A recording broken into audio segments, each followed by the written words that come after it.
किसान भाइयों नमस्कार।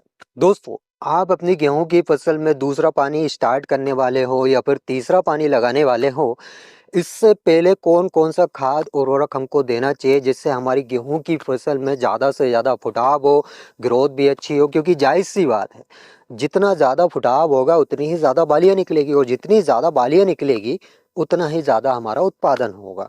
अब ये फुटाव बढ़ाने के लिए हमारे किसान भाई तरह तरह के खाद उर्वरक का छिड़काव करते हैं, मतलब हज़ारों लाखों रुपए खर्च कर देते हैं। लेकिन मैं आपको एक इतना सिंपल सा फंडा बताने वाला हूँ जिसकी कॉस्ट लगभग 60 से 70 रुपए पर एकड़ के हिसाब से आने वाली है, लेकिन इसके रिजल्ट आपको बहुत तगड़े से मिलने वाले हैं। 101% आपको रिजल्ट मिलेंगे। बस वीडियो को पूरा ज़रूर देख लेना, एक एक जानकारी आप लेके जाना। और ये खाद जो मैं बताने वाला हूँ वो मैं खुद ही यूज़ करता हूँ। ऐसा नहीं है दोस्तों कि मतलब मैं कोई मार्केट की चीज़ बता रहा हूँ। मार्केट में आपको हज़ारों टॉनिक मिल जाएंगे, लेकिन सब में सब कुछ वही रहेगा, माइक्रो मैक्रो न्यूट्रिएंट्स के नाम पे हमारे किसान भाइयों को लूटा जा रहा है। अब जो चीज़ें हमारे यहाँ घर पे अवेलेबल है, मतलब जैसे कि गेहूं की फसल में सब कुछ ज़रूरी है, सभी पोषक तत्व दिए जाते हैं। अनाज वर्गीय जितनी भी फसलें हैं जैसे गेहूं, धान, इनमें सब कुछ दिया जाता है। लेकिन यदि आप सही समय पे सही तरीके से यदि आप दे रहे हो गेहूं की फसल में, तो उसका रिजल्ट आपको दो गुना देखने को मिलेगा। अब जैसे हम बेसल डोज की यदि बात की जाए तो हमारे काफ़ी किसान भाई बेसल डोज में बहुत सारी कमियां रख देते हैं। कुछ किसान भाई फास्फोरस नहीं दे पाते, कुछ किसान भाई पोटास नहीं दे पाते, कुछ किसान भाई जिंक नहीं दे पाते। अब बेसल डोज में यदि आपने किसी चीज़ की कमी रखी है तो उसकी भरपाई हम बाद में कैसे कर सकते हैं, उसके बारे में भी हम डिटेल में समझेंगे। इसके अलावा पहले पानी पे हमको कौन कौन सा खाद देना चाहिए, दूसरे पानी पे हमको कौन कौन सा खाद देना चाहिए।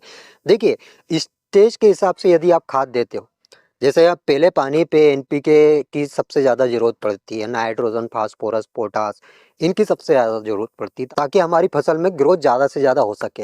अब दूसरे पानी पे फास्फोरस, पोटास की ज़रूरत ज़्यादा पड़ती है, कैल्शियम, मैग्नीशियम, जिंक, इन सब की ज़रूरत पड़ती है गेहूं की फसल में। और पिछले कुछ रिकॉर्ड के अनुसार गेहूं की फसल में सबसे ज़्यादा कमी जो देखी गई है वो मैग्नीज, मैग्नीशियम और जिंक, इसके अलावा सल्फर। तो सल्फर इतना ज़्यादा महत्वपूर्ण नहीं है, लेकिन फिर भी हमको सल्फर देना पड़ेगा। अब पर हेक्टर के हिसाब से इन सब चीज़ें की बात करें तो जैसे नाइट्रोजन 150 किलोग्राम पर हेक्टर के हिसाब से दी जाती है, लेकिन इसके बारे में हमको जानकारी नहीं है कि भाई 150 किलोग्राम हम दे तो रहे हैं, लेकिन ये कब और कैसे देना है। इसके अलावा फास्फोरस दिया जाता है, पोटास दिया जाता है, जिंक दिया जाता है। अब जिंक जो रिकमेंड किया जाता है वो 20 से 25 किलोग्राम पर हेक्टर के हिसाब से किया जाता है। अगर पर हेक्टर में आप कंफ्यूज हो तो एक हेक्टर में लगभग 2.47 एकड़ होता है, मतलब 2.5 एकड़ के समथिंग हम समझ सकते हैं। 2.5 एकड़ के हिसाब से आपको जिंक देना है। अब भाई हम पहले बेसल डोज में जिंक और फास्फोरस ये सब कुछ नहीं दे पाए हैं, तो अब दूसरा पानी हम लगा रहे हैं, अब कैसे दे सकते हैं। देखिए, मैं आपको एक पौधे के माध्यम से समझा देता हूँ, आपको और क्लियरली समझ आ जाएगा। हालांकि वीडियो थोड़ी लंबी होने वाली है, लेकिन बहुत इन्फॉर्मेटिव जानकारी मैं आपको दूंगा। वीडियो को स्किप किए बिना पूरा ज़रूर देख लेना। आप अपनी फसल में 101% रिजल्ट लोगे, ये मेरी गारंटी है। और आपको और कोई वीडियो देखने की ज़रूरत भी नहीं पड़ेगी। एक एक जानकारी मैं आपको दूंगा शुरू से लेके आखिरी तक। अब देखिए दोस्तों, ये आप मेरे हाथ में पौधा देख पा रहे होंगे। अब इसमें क्राउन रूट निकलना स्टार्ट हो गया है। ये जो है ये क्राउन रूट है। 21 दिन से पहले इसमें सेमिनल रूट्स थी, 21 दिन के बाद क्राउन रूट्स निकलना स्टार्ट हो जाता है। अब 21 दिन में पानी लगाने का अधिकतर वैज्ञानिक बोलते हैं कि भाई सीआरआई स्टेज पे पहला पानी लगाना चाहिए, क्राउन रूट इन्विटेशन स्टेज पे। वो इसी वजह से बताया जाता है क्योंकि इसमें क्राउन रूट निकलना स्टार्ट हो जाता है। अभी क्राउन रूट निकलना स्टार्ट हो गया, काफ़ी किसान भाई इससे पहले भी पानी लगा देते हैं क्योंकि उनकी मजबूरी है कि भैया खेत में नमी ज़्यादा जल्दी चली जाती है, अगर पानी नहीं लगाया तो फसल सूखने लगती है। तो वो एक मजबूरी बन जाती है। 15, 16 या 12, 13 दिन में भी हमको पानी लगाना पड़ता है। वो आपके यहाँ पे मिट्टी पे डिपेंड करता है, आपके खेत की मिट्टी कैसी है। अब दूसरी बात, देखिए ये पौधा है। अब इसमें आप देखकर समझ जाओगे क्या, मतलब इसमें कौन से पोषक तत्व की कमी है, नहीं समझ पाओगे यदि आपको पत्तियों की सही जानकारी नहीं है कि भाई नाइट्रोजन की कमी से कौन सी पत्ती किस कलर की हो जाती है या फिर उसके क्या सिम्टम्स रहते हैं, ये हमको नहीं पता। फास्फोरस के बारे में हमको नहीं पता कि फास्फोरस की कमी से क्या लक्षण पत्तियों पर दिखाई देते हैं, पोटास की कमी के क्या लक्षण दिखाई देते हैं, ये सारी चीज़ें हमको नहीं पता है। लेकिन आज के इस वीडियो में आपको सारी जानकारी मिल जाएगी। देखिए, ये पौधा है, अगर इसमें नाइट्रोजन की कमी दिखती है तो इसकी जो पत्तियां हैं वो हल्की सी पीली पड़ने लगेगी नाइट्रोजन की कमी के कारण। इसके अलावा इस पौधे में ग्रोथ रुक जाएगी, जो हम देख रहे हैं मतलब अभी इस ग्रोथ में ये पौधा है इतनी ही रहेगी। यदि नाइट्रोजन की ज़्यादा कमी है तो ये पूरा पौधा पीला भी हो सकता है। नाइट्रोजन 3 भागों में दी जाती है। देखिए मैं आपको नाइट्रोजन, फास्फोरस, पोटास, जिंक इनके फंडे पहले बता देता हूँ। इसके अलावा जो मैंने खाद का फंडा बताया है उसके बारे में बताऊंगा, इसलिए बोल रहा हूँ वीडियो के एंड तक जरूर बने रहे। नाइट्रोजन 3 भागों में दी जाती है। पहली नाइट्रोजन बेसल डोज में दी जाती है 50 किलोग्राम। अब 50 किलोग्राम मतलब 2 बैग आपको यूरिया के लेने हैं, तब जाके आपकी जो नाइट्रोजन की मात्रा है वो 50 किलोग्राम हो पाएगी। ये हमने बेसल डोज में दे दी। अब पहले पानी में 50 किलोग्राम दी जाती, पर हेक्टर के हिसाब से मैं बता रहा हूँ, एकड़ के हिसाब से आप बिल्कुल मत समझना, पर हेक्टर के हिसाब से 2 बैग फिर आपको पहले पानी पे देना है। ये हो गई पहले पानी पे नाइट्रोजन की मात्रा, मतलब 50 किलोग्राम हमने पहले पानी पे दे दी। अब दूसरे पानी पे मतलब 40 से 42 दिन में हम दूसरा पानी लगाएंगे अपनी गेहूं की फसल में, जब टिलेरिंग स्टेज पे हमारी फसल रहेगी तब 2 बैग आपको यूरिया के देने हैं, तब 50 किलोग्राम मात्रा हमने दे दी। देखिए ये नाइट्रोजन का ऐसा है, जितनी ज़्यादा आप मात्रा दोगे वो रिकमेंड करता है कि भाई आपने इस बार 2 बैग यूरिया के दिए हैं तो हो सकता है अगली साल आपको 3 बैग देने पड़े, इसलिए थोड़ी सी मात्रा आप कम कर लेना। जहाँ पे 2 बैग दे रहे हो वहाँ पे 1.5 बैग देना, एक बार में नहीं, 2 बार में नहीं, 3 बार में आपको देना है ना। ये नाइट्रोजन का फंडा हो गया। अब फास्फोरस का क्या फंडा है? ये जो पत्तियां हैं, फास्फोरस की ज़्यादा ही कमी होती है तो ये जो पत्तियां हैं इनका रंग डार्क ग्रीन हो जाता है, जिसको लोकल भाषा में हम बोल सकते हैं कि गहरा हरा रंग। और ज़्यादा ही कमी है, अति से ज़्यादा, तो उसमें कभी कभी ये भी देखा जाता है कि ये पत्तियां हल्की सी बैंगनी दिखाई देने लगती है। अगर इस तरह के सिम्टम यदि हो रहे हैं तो आप तुरंत समझ जाइए फास्फोरस की कमी हमारी गेहूं की फसल में है। अब फास्फोरस की कमी को पूरा कैसे करें? जब आप दूसरा पानी लगाओ, मतलब 40 से 42 दिन में दूसरा पानी हम लगाएंगे तो आपको 05234 का छिड़काव करना है, और उसमें 52% फास्फोरस रहता है, लेकिन इस मात्रा से कुछ नहीं होगा, ज़्यादा ही यदि कमी है तो हमको 2 किलोग्राम डीएपी उसमें प्लस करना है। देखिए डीएपी घुलने में बहुत ज़्यादा समय ले लेता है, लगभग आप शाम को यदि उसको घोलने के लिए रखोगे तो तब जाकर वो सुबह तक घुल पाएगा। तो आपको 2 से 2.5 केजी डीएपी लेना है, रात को घोल के रख देना है, और उसका पानी 1 एकड़ के लिए आपको घोल बना लेना है। उसमें आप 05234 भी प्लस कर सकते हो। दोनों को अच्छी तरह घोल बना के 1 एकड़ में 100 लीटर पानी का आपको छिड़काव करना है, तब जाके इसमें फास्फोरस की पूर्ति होगी। ये हो गया फास्फोरस का फंडा। अब पोटास, देखिए दोस्तों, पोटास शुरुआती स्टेज में यानी बेसल डोज में तो हम देते ही हैं, लेकिन अब काफ़ी किसान भाई यहाँ पे कंफ्यूज हो जाते हैं कि भाई हमने बेसल डोज में ये सारी चीज़ें दे दी है तो अब क्या ज़रूरत गेहूँ की फसल में, अब तो कुछ देना ही नहीं है हमको। लेकिन ऐसा नहीं है। जैसे फास्फोरस, पोटास स्टेज के हिसाब से आपको फुलेर स्प्रे भी देना पड़ेगा। अब पोटास की इसमें क्या ज़रूरत लगती है? जब इस पौधे में बालियाँ निकलेगी और बालियों में जो दाना बनेंगे, मतलब मिल्किंग स्टेज पे हमारी जब फसल रहेगी तब पोटास की सबसे ज़्यादा ज़रूरत पड़ती है। अब यहाँ पे पोटास क्या करेगा, दाने का साइज भी बढ़ाएगा, दाने के साइज के साथ साथ जो दाने में चमक होती है वो भी बढ़ाएगा। ये हो गया एनपीके का फंडा।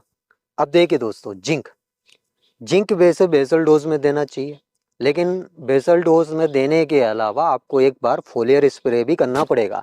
यदि आपको एक दमदार फुटाव चाहिए अपनी फसल में, ज़्यादा से ज़्यादा फुटाव चाहिए, तो आपको एक फोलियर स्प्रे भी करना पड़ेगा। इसकी लागत ज़्यादा नहीं आती जिनकी, मतलब मान के चलिए कि 30 से 35 रुपये पर एकड़ के हिसाब से आपका खर्चा आने वाला है। जिंक 21% वाला आपको 500 ग्राम पर एकड़ के हिसाब से लेना है। मतलब इसका फंडा मैंने इससे पहले वाली वीडियो में भी बताया। इसमें आप सागरिका को भी प्लस कर सकते हो, हालांकि लिक्विड में भी आता है जिंक, लिक्विड में बहुत सारी कंपनी बना रही है जिंक सल्फेट मोनोहाइड्रेट, लेकिन अगर उनको आप लेने जाओगे तो बहुत ज़्यादा कॉस्टली पड़ेगा। ये मान लीजिए जहाँ पे हमारा 30-40 रुपये का खर्च हो रहा है 1 एकड़ में, वहीं पे यदि आप मार्केट से जिंक लेकर आते हो तो वो आपका लगभग पड़ेगा 1200 से 1500 रुपये पर एकड़ खर्च बता रहा हूँ, इसलिए बोल रहा हूँ स्मार्ट फार्मिंग करिए। तो आप सागरिका प्लस जिंक इन सबको मिक्स करके एक अच्छा सा घोल बना लीजिए। या फिर आप एक काम कर सकते हो, जैसे आपने जिंक लिया 500 ग्राम, उसमें 3 किलोग्राम आप गुड़ मिला दीजिए। अब ये गुड़ क्यों मिला रहे हैं, क्योंकि इसमें सभी पोषक तत्व होते हैं। जितना पुराना गुड़ होगा उतना ही अच्छा आपको रिजल्ट मिलेगा। भले ही वो 2-4 साल का रखा हो पुराना गुड़, यदि आपके पास रखा हो तो अच्छी बात है। आप मार्केट से यदि लाते हो तो भैया दुकानदार को ये बोल देना कि तेरे पास जितना भी पुराना गुड़ हो वो हमको दे दे, और उसका रेट यदि आप देखोगे तो मतलब आधे से भी बहुत कम में मिलेगा। पुराना से पुराना गुड़ जो मतलब दुकानदार के हिसाब से फेंकने लायक हो, वो गुड़ आपको छिड़काव करना है। इसके अलावा आप 50 लीटर पानी लोगे और ये दोनों कॉम्बिनेशन लोगे, 50 लीटर गौमूत्र। गौमूत्र का ऐसा है, देसी गाय का यदि गौमूत्र मिल रहा है तो और अच्छी बात है। यदि देसी गाय आपके पास नहीं है, विदेशी गाय है जैसे HF है, जर्सी है, ये यदि आपके पास है तो उनका भी आप ले सकते हो, कोई दिक्कत नहीं है। मतलब गौमूत्र होना चाहिए। अब देखिए, ये हमने 100 लीटर का घोल बना लिया, 1 एकड़ में 100 लीटर पर्याप्त है। इनका छिड़काव आप कर दीजिए। अरे ग्रोथ और फुटाव सब कुछ होगा, लेकिन उसमें आपको 2 kg यूरिया भी मिलाना है। ये 4-5 चीज़ें यदि आपने ध्यान नहीं दिया हो तो एक बार फिर से रिपीट कर लीजिए वीडियो, क्या क्या मैंने बताया है। लेकिन घोल में कोई भी गड़बड़ी नहीं होना चाहिए। अब देखिए दोस्तों, एक और चीज़, जैसे लास्ट स्टेज पे दिसंबर और जनवरी के प्रथम सप्ताह या द्वितीय सप्ताह में रस्ट का काफ़ी ज़्यादा देखा जाता है गेहूं की फसल में। गेहूं की फसल में 3 रस्ट लगते हैं, brown rust, black rust, yellow rust. तो ये रस्ट हमारी फसल में ना लगे, इसके लिए केमिकल यदि आप छिड़काव कर रहे हो तो उसमें थायोमिथाक्सान ले सकते हो। अगर केमिकल के अलावा आप ऑर्गेनिक फार्मिंग कर रहे हो तो उसमें भैया नीम ऑयल मिला के फेंक दें। नीम ऑयल का बहुत बढ़िया रिजल्ट है। इस घोल में आप नीम ऑयल प्लस कर सकते हो, लेकिन केमिकल प्लस नहीं कर सकते। देखिए, आपका ज़्यादा से ज़्यादा खर्च ना हो, इसलिए आप नीम ऑयल प्लस कर लें। ये हम पहले से तैयारी कर रहे हैं, मतलब हमारी फसल में रस्ट ना लगे इसके लिए हम तैयारी कर रहे हैं। तो आप नीम ऑयल प्लस करके उसका छिड़काव कर दीजिए। अब ये तो होगा दूसरा पानी वाला फंडा। अब तीसरे पानी में देखिए दोस्तों, मैंने आपको बताया है 0 52 34 हम दूसरे पानी में देंगे। अब 0 0 50 ये हम तीसरे पानी में देंगे। मतलब जब हमारी गेहूं की फसल मिल्किंग स्टेज पे रहेगी तब हमको 0 0 50 का छिड़काव करना है। ये हो गए तीनों फंडे। इनमें काफ़ी ज़्यादा कन्फ्यूज़न होती है हमारे किसान भाइयों के, भाई एन 19 कब डालें, 0 52 34 कब डालें, 0 0 50 कब डालें। ये तीनों की स्टेज मैंने आपको बताई है, उसी हिसाब से आपको इसका छिड़काव करना है। इसके अलावा दोस्तों एक और चीज़, मैग्नीज, मैग्नीशियम, फेरस सल्फेट, ये एक घोल बनाना है आपको। ये बाद वाली स्टेज है, आपको अभी सिर्फ और सिर्फ यही करना है। इसके अलावा खरपतवार नाशक दवाई का छिड़काव यदि आप कर रहे हो तो इस बात का विशेषकर ध्यान रखें, आपके खेत में नमी पर्याप्त होना चाहिए। यदि नमी पर्याप्त नहीं है तो फसल पे इफेक्ट ज़्यादा से ज़्यादा देखने को मिलेगा। अगर नमी पर्याप्त है तो उस कंडीशन में ही आपको खरपतवार नाशक दवाई का छिड़काव करना है। अब जैसे 2,4-D का इफेक्ट बहुत ज़्यादा देखा जाता है गेहूं की फसल में। 2,4-D के अलावा आप जैसे जई जो सकड़ी पत्ती वाले खरपतवार है, तो उसमें आप कोई सी भी कंपनी की जो भी दवाई लोगे उसका इफेक्ट कम देखने को मिलेगा। जैसे बेस्टा है, एग्रोस्टार की भी कुछ दवाइयाँ हैं, और अलग अलग कंपनियां दवाइयाँ बना रही हैं। हालांकि सबका बढ़िया रिजल्ट है, लेकिन इसमें जो बेस्टा है उसका काफ़ी बढ़िया रिजल्ट देखने को मिलता है। तो इन सब बातों का यदि आप फॉलो करते हो तो 101% मेरी गारंटी है, आपको एक अच्छा उत्पादन लेने से कोई भी नहीं रोक सकता गेहूं की फसल में, ये मेरी गारंटी। और बाकी आपको ज़्यादा खर्च करने की ज़रूरत है नहीं दोस्तों, क्योंकि गेहूं की फसल में इन्हीं सब चीज़ों की ज़रूरत पड़ती है।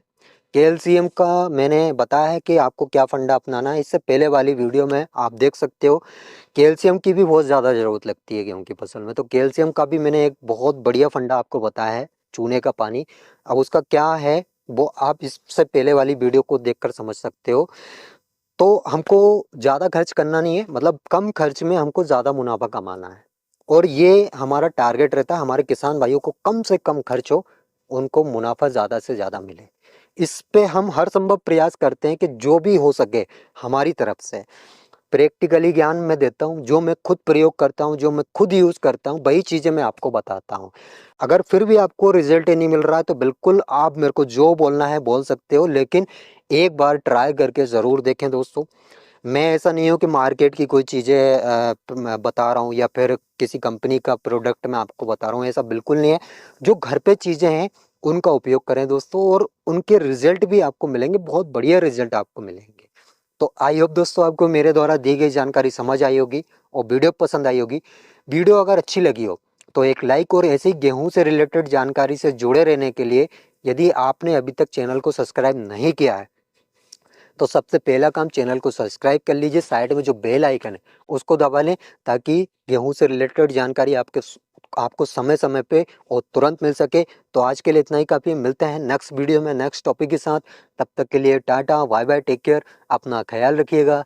जय राम जी।